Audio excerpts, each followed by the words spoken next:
بسم اللہ الرحمن الرحیم۔ آج میں آپ کو سخت سے سخت ڈپریشن، سر درد، تھکاوٹ، نیند کا نہ آنا، دل کی بے سکونی، دماغ کی بے سکونی اور روح کی ہر بیماری سے شفا کے لیے ایک بہترین اسلامی اور روحانی علاج بتانے جا رہی ہوں۔ اگر خدا کی محبت پانا چاہتے ہیں تو روح کا صاف اور حسین ہونا ضروری ہے۔ ایک شخص نے بتایا کہ ان کو 10 سال سے عادی سر کا درد کی بیماری تھی۔ صرف انہوں نے 2 بار روحانی غسل کیا اور مسلسل کرتے رہنے کی وجہ سے ان کا درد ہمیشہ کے لیے ختم ہو گیا۔ سبحان اللہ۔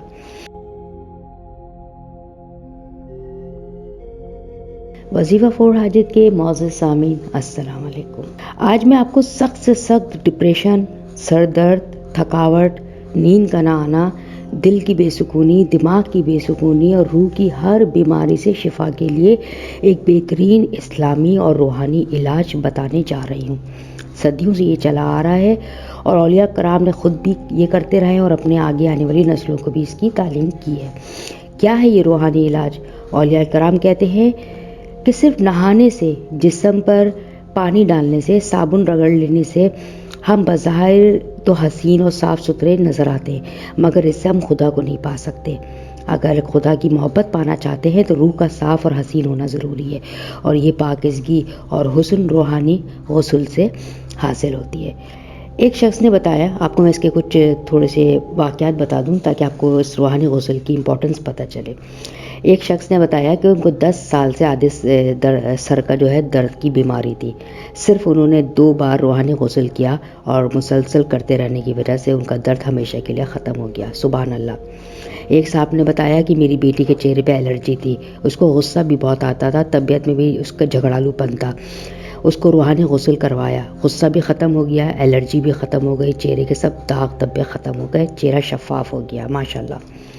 ایک صاحب بتاتے ہیں کہ جب نماز کے لیے کھڑے ہوتے تھے تو برے برے وسوسے آتے تھے، اس سے وہ بہت تنگ آ چکے تھے، ان کی پوری نماز خراب ہو گئی تھی، ان کا نماز سے دل اٹھنا شروع ہو گیا تھا اس وجہ سے، اور وہ سمجھ نہیں پا رہے تھے کہ وہ کیا کرے۔ روحانی غسل کرنا شروع کیا، وسوسے بھی ختم ہو گئے اور اللہ کی طرف ان کا دھیان لگنے لگا۔ ایک صاحب نے بتایا کہ ان کے جوڑوں کا درد تھا، بچے گھر میں ہر وقت لڑتے رہتے تھے، گھر میں بے سکونی کا سا عالم تھا۔ روحانی غسل خود بھی کیا، بچوں کو بھی کروایا، جوڑوں کے درد سے مکمل طور پر ان کو شفا ملی۔ ایک صاحب نے تو یہ فائدہ بتایا کہ میرا ایکسیڈنٹ ہو گیا تھا اور جس کی وجہ سے ٹانگ میں میرے ہر وقت درد رہنے لگا تھا، نہ سو سکتا تھا، نہ بیٹھ سکتا تھا، کسی پل چین نہیں تھا۔ روحانی غسل کرنا شروع کیا، آج مکمل شفا مل چکی ہے اور پتہ ہی نہیں چلتا کہ اس ٹانگ کا کبھی ایکسیڈنٹ ہوا تھا۔ کیا بات ہے۔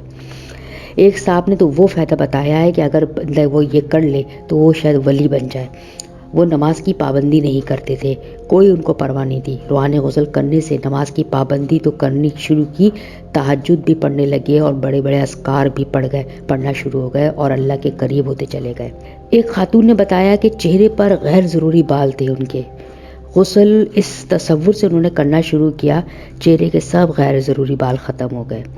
دوسری خاتون بتاتی ہیں کہ بال ان کے گرتے جا رہے تھے اور گنج پن ہونا شروع ہو چکا تھا، انہوں نے اس نیت سے غسل کرنا شروع کیا اور ماشاءاللہ سے ان کے بال گرنا بند ہو گئے۔ ایک خاتون کو کچھ جسمانی اندرونی مسائل تھے، ڈاکٹر نے لمبا چوڑا بل بتا دیا، علاج بتایا جو کہ محنت طلب اور وقت طلب تھا۔ خاتون نے اس نیت سے غسل کرنا شروع کیا اور مکمل شفا پائی۔ ایک خاتون بتاتی کہ میرے شوہر ہر وقت مجھے گالیاں دیتے تھے، میرے گھر والوں کو، والدین کو کوئی بہانہ نہیں چھوڑتے تھے مجھے برا بھلا کہنے کا۔ جب وہ مجھے بتایا گیا اس کو روحانی غسل کے بارے میں کہ جب تمہارا شوہر نہانے جائے تو تم باہر کھڑو کے اس طریقے سے یہ دعائیں پڑھو اور نیت کرتی جاؤ کہ تمہارا شوہر روحانی غسل کر رہا ہے، میں نے یہ کرنا شروع کیا۔ کچھ ہی عرصے میں وہ بالکل مکمل طور پہ بدل گئے، آج وہ مجھ سے بے پناہ محبت کرتے ہیں اور مجھے بے پناہ عزت دیتے ہیں۔ اس کے بے پناہ فائدے ہیں، میں آپ کو کیا کیا بتاؤں، اتنے کہ بس آپ سن لیجئے کہ کوئی بھی آپ کو تکلیف ہو، آپ کے یا آپ کے گھر والوں کو، یہ روحانی یا جسمانی یا دماغی کسی بھی قسم کی تکلیف ہو آپ کو، تو یہ روحانی غسل کریے اور نجات و شفا پائیے۔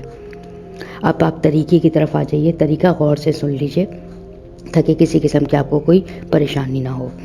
قرآن کی آخری 6 سورتیں ان کو یاد سن لیجئے کون کون سی ہیں وہ 6 صورتیں: سورہ کافرون، سورہ نصر، سورہ لہب، سورہ اخلاص، سورہ فلق اور سورہ ناس۔ یہ 6 صورتیں آپ نے مع تسمیہ اعوذ باللہ من الشیطان الرجیم بسم اللہ الرحمن الرحیم کے ساتھ پڑھنی ہے، اول و آخر 3 مرتبہ درود شریف۔ یہ صورتیں اگر آپ کے پاس زیادہ ٹائم ہے، نیت کرنے جا رہی ہیں آپ کہ آپ غسل کرنے جا رہی ہیں، تو جو آپ کو تکلیف ہے، جس بیماری ہے، کسی پریشانی کی وجہ سے کرنے جا رہی ہے، اس کی نیت کریں۔ یہ صورتیں آپ 3 دفعہ اول و آخر درود شریف کے بعد 1 دفعہ، 5 دفعہ، 3 دفعہ دہرا لیں، اور پھر بیت الخلاء کی جو دعا ہوتی ہے اس کو پڑھیں، اور اپنا بایاں پاؤں اندر اپنے غسل خانے میں رکھیے، اور پھر جس طرح سے آپ غسل کرتے ہیں اسی طرح سے غسل کرتی جائیں، اور بیت الخلاء کی دعا جو ہے دل میں دہراتی جائیں، اور وہ جس نیت سے آپ نے یہ غسل کر رہی ہے، جس پریشانی سے نجات کے لیے آپ یہ غسل کر رہی ہے، اس کا بھی تصور کریں کہ میری وہ تکلیف، میری وہ پریشانی ختم ہو رہی ہے۔ جب نہا لیں، غسل ہو جائے، جب باتھ روم سے باہر آئیں تو دایاں پاؤں پہلے باہر نکالیے، اور جو یہ آخری 6 صورتیں تھیں میں نے آپ کو بتائی ہیں قرآن کی جو بولی تھیں اوپر، سورہ کافرون، سورہ نصر، سورہ لہب، سورہ اخلاص، سورہ فلق اور سورہ ناس، اس کو اسی طرح مع تسمیہ 3 بار درود شریف کے اول و آخر 1 دفعہ ان کو پڑھ لیں، بس غسل آپ کا تمام ہوا۔ ہفتے میں 1 بار تو یہ غسل آپ ضرور کرا کریں، اور وہ دن میں جو سمجھتی ہوں، جو میں کرتی ہوں، وہ میں جمعرات کا رکھتی ہوں مغرب کے بعد، اور اگر صبح غسل کرنا ہے تو جمعے کا دن رکھتی ہوں، اس کا ثواب بہت دگنا ہوتا ہے، ایک تو روحانی غسل ہو گیا، اوپر سے ثواب بھی دگنا ہوتا ہے۔ تو آپ اس کے کمالات اور معجزے اپنی آنکھوں سے دیکھیں گے، ہر طرح سے آپ کو نجات مل جائے گی۔ آخر میں اجازت میں ان بہن بھائیوں کو اس روحانی غسل کرنے کی دیتی ہوں کہ جو اس کو دوسرے مومن بہن بھائیوں سے زیادہ تک پہنچائیں گے، تاکہ جتنے زیادہ مومن بہن بھائی سے فائدہ اٹھا سکیں۔ تو ان مومن بہن بھائیوں کو میں اجازت دیتی ہوں کہ وہ غسل کر سکتے ہیں۔ امید کرتی ہوں کہ آپ کو میری ویڈیو پسند آئی ہوگی۔ اگلی ویڈیو تک کے لیے مجھے اجازت دیجیے۔ اللہ حافظ۔